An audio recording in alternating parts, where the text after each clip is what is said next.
अस्सलाम वालेकुम। मारू नाम झाकीर हुसैन मनुभाई खोखर है। मारू वतन उमराळा है અને હાલ હું એસએમજીકે એજ્યુકેશનલ કોમ્પ્લેક્સની અંદર સેકન્ડરી અને હાયર સેકન્ડરીના ઇન્ચાર્જ પ્રિન્સિપાલ તરીકે સેવા આપી રહ્યો છું અને 11 વર્ષથી હું સંકુલની અંદર શિક્ષક તરીકે મેં કાર્ય કર્યું છે। આજે મારે તમને એસએમજીકે શૈક્ષણિક સંકુલ વિશે થોડીક માહિતી આપી છે। પીર સરકાર સૈયદ દાદા બાપુ કાદરી ફાતમી રહેમતુલ્લાહએ એસએમજીકે શૈક્ષણિક સંકુલનો પાયો નાખ્યો અને ઈ માટે પાયો નાખ્યો કે બાળકોને સારું શિક્ષણ અને સારા સંસ્કાર મળે।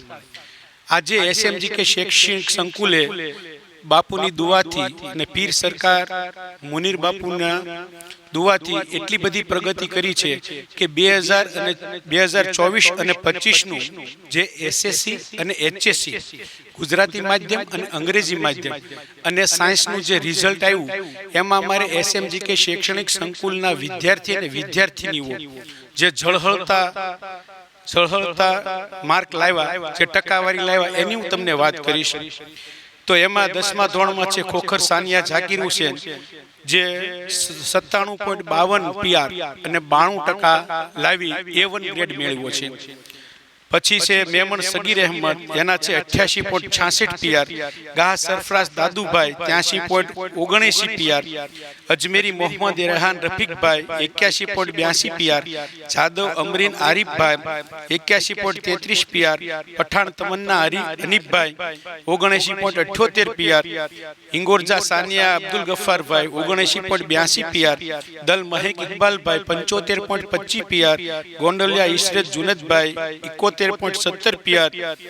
એવી જ રીતે 12 સાયન્સ અને 12 આર્ટ્સ કોમર્સનું રિઝલ્ટ છે એમના તારલાઓની હું વાત કરીશ તો ધોળેતર શાહીન અબ્બાસભાઈ 91.91 PR છે। મલેક અસ્મા મુરીદ ખાન 83.78 PR છે। ગાહા અલ્ફેઝ અલારકભાઈ 81.87 PR છે અને વિછી ખુશ્બુ અલ્તાફભાઈ 77.84 PR છે। આ એસએમજીકે શૈક્ષણિક સંકુલના 2025ની એચએસસી અને એસએસસીની પરીક્ષામાં તેજસ્વી તારલાઓની મેં વાત કરી।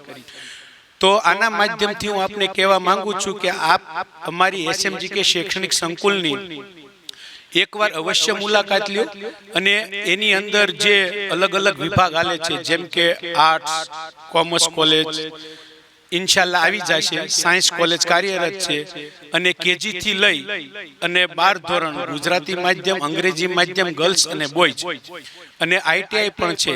તો એની એકવાર અવશ્ય મુલાકાત લ્યો કે જેથી કરી અને તમે જોઈ શકો। આપણી પાસે સાયન્સની અલગ અલગ 3 લેબો પણ છે, તો એની પણ મુલાકાત લ્યો ને વધારેમાં વધારે આપના બાળકોને સારું શિક્ષણ અને ઈ પણ નજીવી ફીમાં મળે એ માટે એસએમજીકે શૈક્ષણિક સંકુલની મુલાકાત લઈ એમાં વધારેમાં વધારે એડમિશન કરાવવું। હવે હું તમને વાત કરું હોસ્ટેલની, તો એસએમજીકે શૈક્ષણિક સંકુલમાં રહેતા બાળકની હોસ્ટેલ ફી છે 33,000 રૂપિયા વાર્ષિક। એટલે એકંદરે ગણો તો 100 રૂપિયા પણ પર ડે ના નો થયા, 12 મહિના લેખે ગણીએ તો 100 રૂપિયાની અંદર સવારનો સારામાં સારો નાસ્તો, બપોરનું જમવાનું, સાંજનું જમવાનું, એક જોડ ધોબીને દેવાની, ધોઈ અને ઇસ્ત્રી કરીને આપે તો એ છે એનું ટ્યુશનની કોઈ અલગથી ફી લેવામાં આવતી નથી અને વિદ્યાર્થીને બેડ પણ આપવામાં આવે છે। એ સાથે વિદ્યાર્થીને અલગ અલગ પ્રવૃત્તિ કરાવે છે, જેમ કે વિજ્ઞાન મેળા માટે પ્રોત્સાહિત કરવા, અલગ અલગ દિવસો છે જેમ કે વિશ્વ હિન્દી દિવસ છે, શિક્ષક દિવસ છે, અલગ અલગ પર્યાવરણ દિવસ છે। તો આ બધા દિવસો માટે 26મી જાન્યુઆરી, 15મી ઓગસ્ટ, ગાંધી જયંતિ જેવા રાષ્ટ્રીય તહેવારની પણ અલગ અલગ તૈયારી કરાવી વિદ્યાર્થીને પ્રોત્સાહિત કરવામાં આવે છે। આ સાથે એસએમજીકે શૈક્ષણિક સંકુલના વિદ્યાર્થીઓ જે ગુજરાત ખેલ મહાકુંભ 03 હતો એની અંદર પણ ઝળહળતી ફતેહ મેળવી છે। અમારા વિદ્યાર્થીઓ તાલુકા કક્ષાએ, જિલ્લા કક્ષાએ અને રાજ્ય કક્ષાએ પણ સ્થાન પામેલા છે। 11 વર્ષથી હું એસએમજીકે શૈક્ષણિક સંકુલમાં સેવા આપું છું।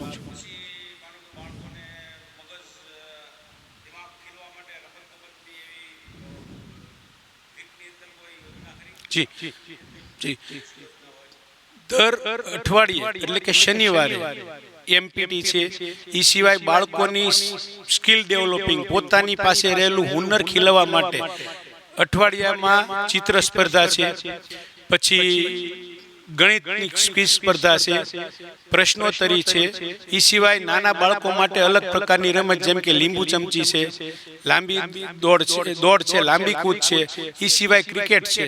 તો એ બધી હોકી છે, ક્રિકેટ છે, ફૂટબોલ છે, ભાલા ફેંક છે, અને એની અંદર ભાલા ફેંકમાં, બરછી ફેંકમાં, કબડ્ડીમાં અમારા વિદ્યાર્થીઓ ખેલ મહાકુંભ 03 ની અંદર જિલ્લા કક્ષાએ અને રાજ્ય કક્ષાએ ઝળકેલા છે.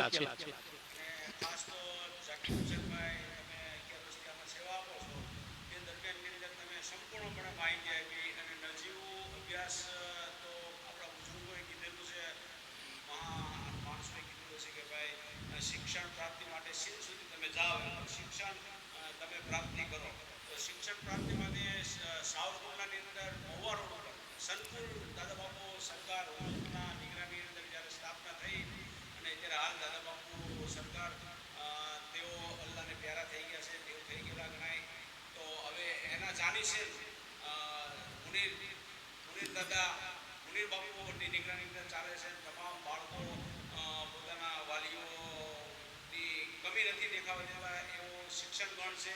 અને બાળકોને પણ અલહમદુલિલ્લાહ વીક દરમિયાન તમામ અમુક જે રમતો હોય, જે એક્સરસાઇઝ હોય, તો તે પણ પૂરતું મળી રહેશે. એક મિનિટ ચોક્કસ જાકીરભાઈ જે માહિતી આપી, ચોક્કસ સાવરકુંડલાની મુલાકાત લો. ત્યાં કઈ રીતનું, જોકે અલહમદુલિલ્લાહ જાકીરભાઈ આપને માહિતી આપી કે પરિણામ પણ સારું એવું આવતું જ આવે છે. આ વર્ષનું પણ આગામી વર્ષનું 100% જ હતું બધું. ચોક્કસ તમારા બાળકોને તમે આપણે ઉજવણી કીધું કે અભ્યાસ માટે સીન સુધી પણ મોકલો. તો સીન તો ન કહેવાય, સીન સુધી માણસો મોકલે છે, પણ આ તો નજીકની અંદર આપણે સાવરકુંડલા સંસ્થા સંકુલની અંદર તમે અવશ્ય ફરી આટો મારો, જાણકારી કરો. તમારા બાળકને એક કારકિર્દી તેમની સારી થાય, એવો સારો જોબ મળે, તેઓ કેળવણીની અંદર હોશિયાર હશે તો એમનો પણ પરિવાર આગળ વંશ જેટલો છે તે પણ એને ઈજી થઈ જશે. તો ખાસ મીડિયા આ જે છે એ વિડીયો શેર કરો.